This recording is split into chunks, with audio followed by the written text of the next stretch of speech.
how hyperfocusing on the adrenal gland led me to one of the greatest breakthroughs I've ever had in regards to generational trauma. This is for you if you are a mother struggling with postpartum depression or anxiety, the neurospicy child of an abusive or absent mother, had your anxiety and depression disappear weirdly while you were pregnant, only to return with a vengeance after birth, or you've had unexplained sinus issues all your life. How is this all connected? We're going to go on a journey. It's going to be a long one, but we're going deep and it's really good. Stay with me. Okay. So the other day I was reading about the adrenal gland and its connection to hormones and nervous system regulation and our sinuses. Did you know that proper hormone production requires healthy adrenals? That histamine is actually a hormone, or that allergies could be from adrenal dysfunction. I didn't know these things, and I love learning new things, especially about the way our bodies work. So cool. Anyway, this information truly led me to one of the most important epiphanies of my life. Are you ready for this? So we're going to go back in time a little bit. It's 30 to 40 years ago. A young mother, she's pregnant. She has been through some stuff. She's a mama with all the traumas before trauma was even known to be a thing. Well, her adrenal glands have most likely been overactive and have grown very large over the course of her difficult life, constantly flooding her system with adrenaline and cortisol, the fight-flight hormones, suppressing production of estrogen and androgens. She's not aware of this, though. All she knows is her normal state of dysregulation and executive dysfunction. She suddenly realizes when she's pregnant that she feels so much better. She feels calm, happy, normal, productive. It's amazing and very confusing, but we're not going to jinx it, right? Side note, this is actually what I experienced in my own pregnancies. And as a matter of fact, I told family members that if I could take away the morning sickness and heartburn, I would stay pregnant forever, because it was truly the first time that I had experienced what it was like to be normal. And it was truly an eye-opener for me. But anyway, back to the story. So, her baby is born, and she takes a nosedive. Her anxiety and depression are not as bad as they were before. They are far worse. She's struggling. She's drowning. Every single trigger she has ever had is amplified and compounded by her innocent little one. She's filled with fear and despair and rage during what society tells her is supposed to be the most beautiful and meaningful time of her life. Society tells her that motherhood and homemaking are the only thing she's meant and valued for, and she's fucking it up. And she has no idea why or how to get out. Matter of fact, she can't even see above the tide line long enough to realize how bad it's gotten. She's just surviving the best way she can. One day her baby is crying and she doesn't know why. She's done everything she knows. She has no one to call for relief. Even if she did, that would be a failure too. She feels herself spinning out of control. Her cortisol and adrenaline floods, and her fight or flight takes over. She snaps. She yells at her child, "Why are you crying? Just stop!" and shakes them because she feels like her head is about to explode. She'll regret it later and feel tremendous guilt. But right now in the moment, all sense of rational thinking is lost. This pattern happens over and over and over. And each child she has, the abuse and her accompanying coping mechanisms, disordered eating, extramarital sex, emotional avoidance, lashing out worsen. By now, it's her normal. Her spouse divorces her, leaving her alone with her children for even longer periods of time between visits. The abuse escalates to starving her children and becoming even more physically and emotionally abusive. Her children grow up believing that all of this is normal, that all of it was normal.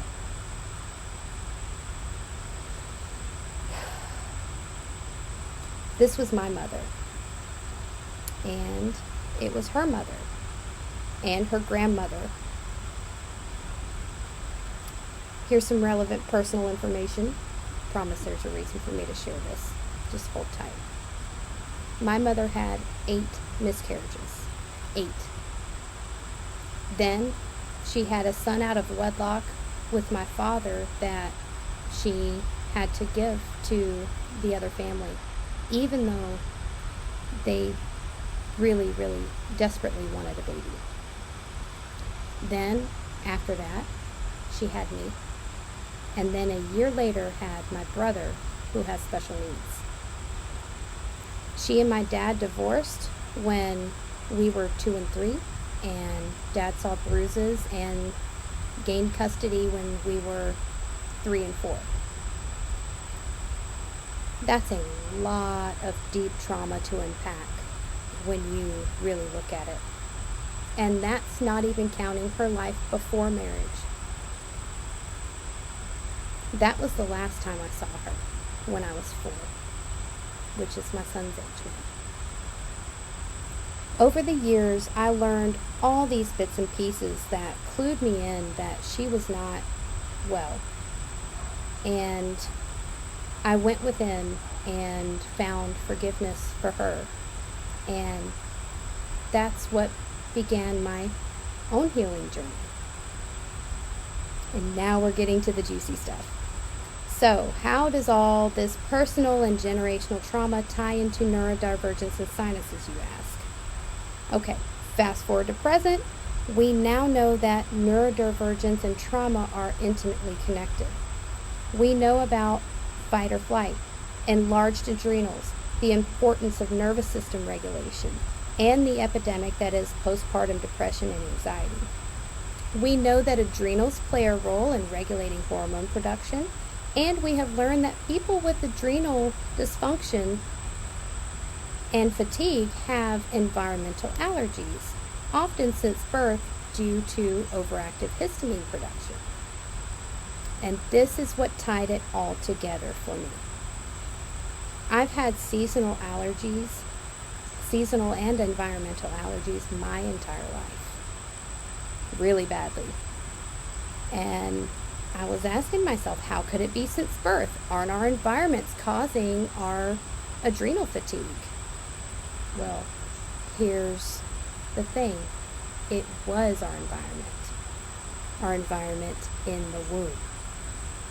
In the womb. Did you know that a developing baby in utero has the same sized adrenals as a full-grown adult?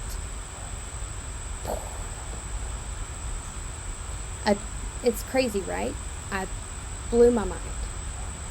Well, a traumatized, dysregulated mother with an enlarged, overactive adrenal gland will actually borrow her children's adrenal system while she's pregnant and use her baby's system to regulate her own.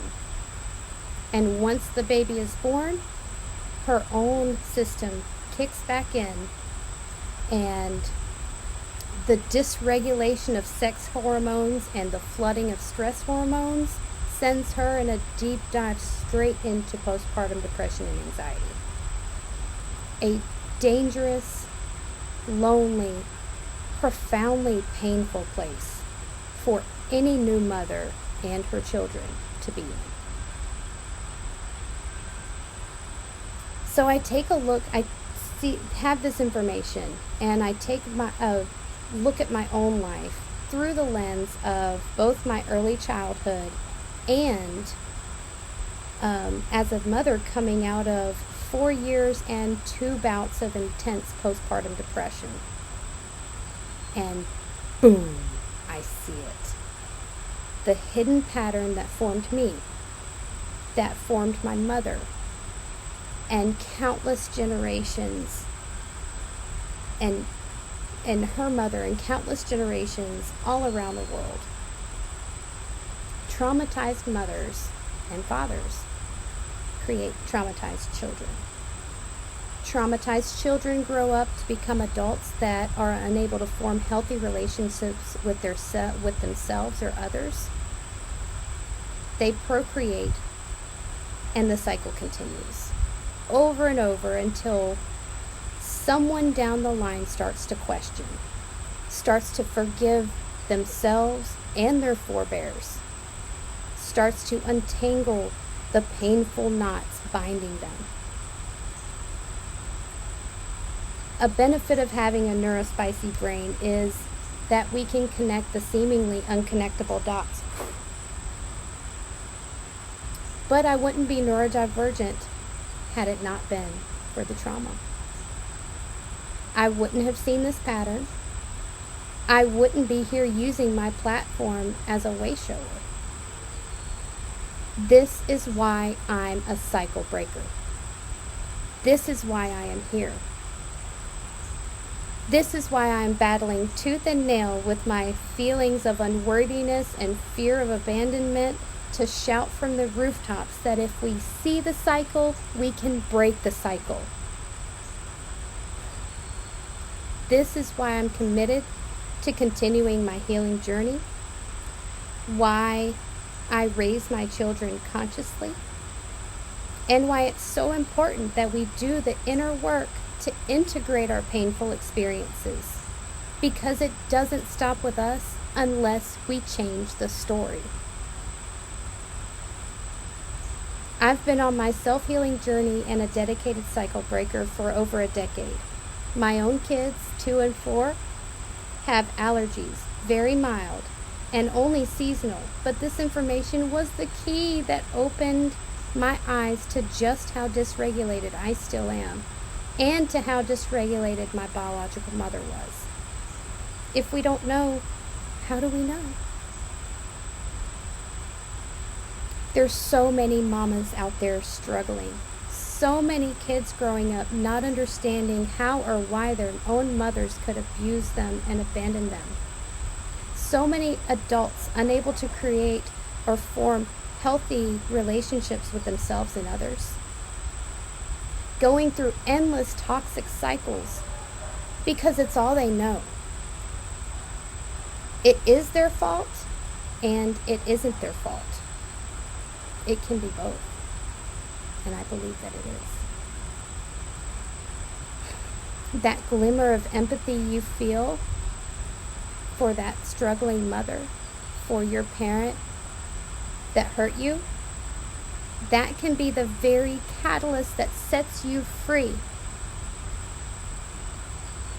All of this is no excuse for abuse. I encourage anyone in such a situation to reach out to anyone you can. Get out as soon as possible. Find your local safe house. If you need resources, please message me and I will help any way I can. What my mother did was not okay, but I will say the amount of empathy and forgiveness I have for her in light of these recent realizations has grown tremendously.